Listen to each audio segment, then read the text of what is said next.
And we're back for another episode. In this episode, we're going to be doing the level 63 Red Mage quest. And as always, hello from Mithrie. So we are here in Idleshire at 6.5. We need to talk to Tia. So the quest is called Traced in Blood. Tia proposes a journey to the cradle of Red Magery.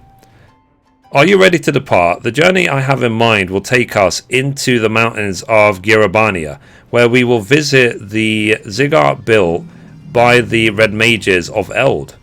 Lambert and I once explored those ancient ruins, searching for knowledge of the first incarnation of red magic. That was long ago, before we met Curtis and joined the revolution. Before I realized the manner of hidden wisdom for which Lambert has been truly seeking. The edifice itself has now been overrun by Kikern, but a thorough expedition could still unearth something of value, mayhap even the secrets behind Lambert's occult transformation. Arya, my friend, I must ask that you remain here and continue your convalescence, and no spellcasting. Not even a lick of flame to light a candle. In your weakened state, we know not how suddenly the hunger might return. Yes, of course. Just the thought of what might happen is enough to make me feel ill. I will be fine in my sick bed. But what of you two? Are you truly going to travel all the way to Girabania just for me? What would you do if the positions were reversed? If Mithrie were afflicted by a condition and you knew a cure that might be found beyond the mountains, what then? Why, I would be out the door in a moment. Thank you. Appreciate you, Brofist. Well, that you would respond so empathetically is the reason we have no qualms about doing the same for you. Arya's worked so hard to master her skills, and I imagine that it will be hard to refrain from training for a while, but she must recover from her exhaustion first, before all else. Come, Mithrie, the ziggurat awaits. Rest well, Arya. We shall return as swiftly as we are able. Okie dokie. So let's go to Girabania. Let's travel there.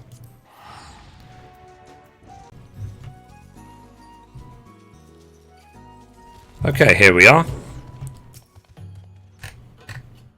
So let's begin our expedition, shall we? Be on the lookout for stone tablets bearing the histories of the Red. Did I mention that it was our forebears in the art who constructed the ziggurat?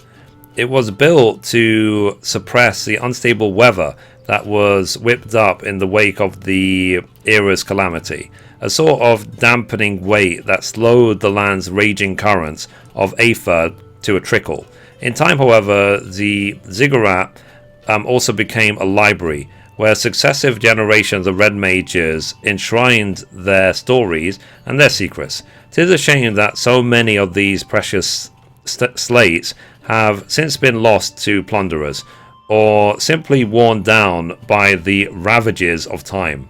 As such, I do not expect to find a fully intact record of Lambert's ghastly rite, but at the very least, we should discover hints of what the transformation ritual entails. You take one way and I'll take another, and we'll both take care not to fall prey to Kikern bandits. Cool. So let's find those stone tablets. Thankfully I can fly, so hopefully it wouldn't take too long. Okay, where do we go? Where do we go? Let's follow the red arrows. Okay, there's one.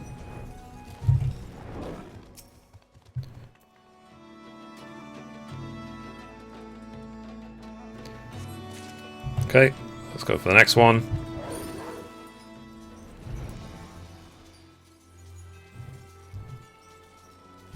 Okay, there's two.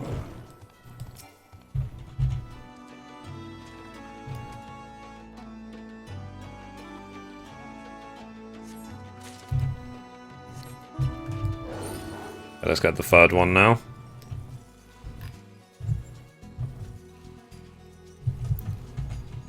Where's the third one? It's all the way on the roof, maybe. Yeah, it's all the way on the roof.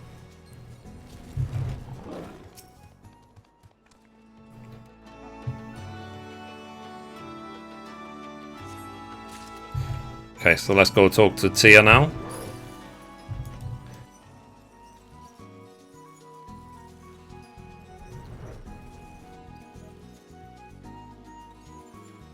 There he is. So, how did you fare? I discovered a number of tablets myself, which, while positively fascinating, offered little in the subject of occult rituals. Okay, let's hand them over. It says, a stone tablet describing the early history of Red Mages.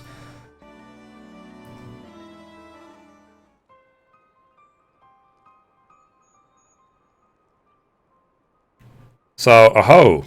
If I'm reading this one correctly, you may have found exactly what we were looking for. It appears to be a record from a time before red magic was unified as a distinct discipline. The passage describes a rite by which one can make a pact with a voidsen and ingest its blood in exchange for supernatural power. Even amongst their kin, certain creatures of the void harbour a ferocious appetite for living aether. Lambert must have acquired the ability to siphon his victim's life force from one such fiend. The practice in question is said to have started with a family of Machi sorcerers who lived in the era preceding the Sixth Umbral Calamity. For red mages whose arts draw so heavily upon their own aether, this is an obvious if distasteful advantage to stealing a foe's life energies. And if one can employ such energies to fortify and sustain one's own form, as Lambert did, then one can even wield magics beyond the limitations of ordinary mortals. Not surprisingly, however, its tendency to result in aether-starved madmen led to the rite being declared a forbidden art. So, there's more. So, mention of an alchemical concoction that was served to sate the hunger of aether when living prey was unavailable. And the helpful scribe has even included a method for its preparation. Oh, that's convenient. So, Aya's transformation was strikingly similar to Lambert's. Surely this concoction would prove effective at curbing her condition as well. Let's see here. It seems the main ingredient is a chunk of semi-crystallized aether. Such a substance could be drawn from the core of an urolith, and I'm thinking the bigger the better. If I recall correctly, there are uroliths to be found to the east in the vicinity of the Sleeping Stones. Pray find yourself one of the larger specimens and procure an ethereal core. Once you have what we need, we can rendezvous in the hamlet of Alagana. I shall be busy myself collecting the other ingredients. Okay, let's go. So we need to do this. Where do we need to go? All the way over there. Okay, let's go. Okay, here we are. So let's avoid those ones and let's go here.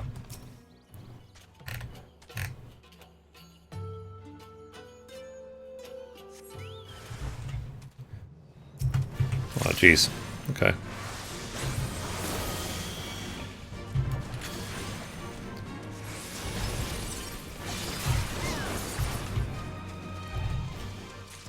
Oh, he's dead already. Okay. So let's teleport that back to Alagana. I didn't have time to do any sort of combo before it died.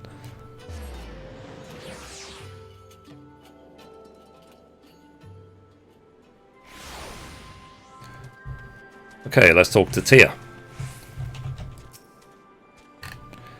So, were you able to procure a suitable core? Here you go. Massive Aurolith core. Core taken from an immense Aurolith. The object sieves with semi-crystallized aether. So, yes, this will do nicely. Enough to create a decent sized dose at any rate. I've gathered together the other ingredients, so all that's left is to deliver them into the hands of an experienced alchemist. But Arya must be wondering where we are. Why don't you go ahead to Idleshire and avail her of our progress? I will meet you there as soon as I finish haggling with the potion makers or mixers, sorry, in Uldar. Fair enough. I was going to say, like, yeah, I do know the Guild Master of the Alchemist Guild, if that helps. There she is. So, a kind of potion, and it's supposed to help with the hunger. That will be one less worry then. Do you think Tia will be back soon?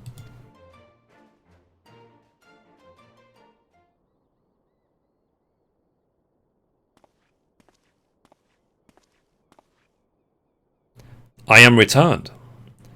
Arya, pray drink this concoction, and I shall tell you of our discoveries in Garabania.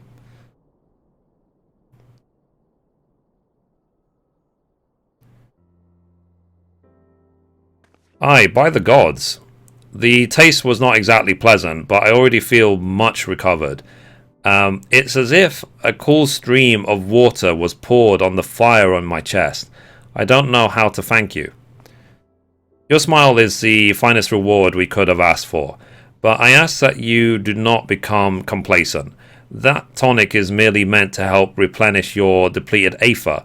It will do naught to undo the underlying affliction. I understand.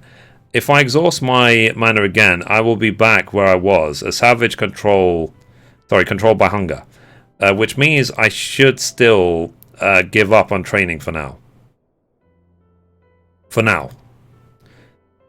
So you think Lambard infused me with the void-sent blood while I was held captive? According to what I found in the Yellow Jacket's incident records, the span of time that elapsed between your kidnapping and the subsequent rescue was not terribly long. And for much of your ordeal, you were shut inside a box. It seems unlikely that there was sufficient opportunity to perform a highly complicated and dangerous trial. Or ritual. No, we must look elsewhere for the truth behind your condition. You must let me help you. If it allows me to begin practicing magic again, even one day earlier, it's torture watching the moments pass, wasting time I could be using to catch up to you. You'll never catch me. So, I'll certainly try, though I'm not sure what help I'll be. So I think we'll have our suffering friend delve into the scrolls for us. The Sharlayans have left behind a veritable mountain of lore through which we can dig for answers. Mithrie, I shall leave you to your training. After all, you must give Arya an ever-growing peak to look up to. Cool, so that's complete.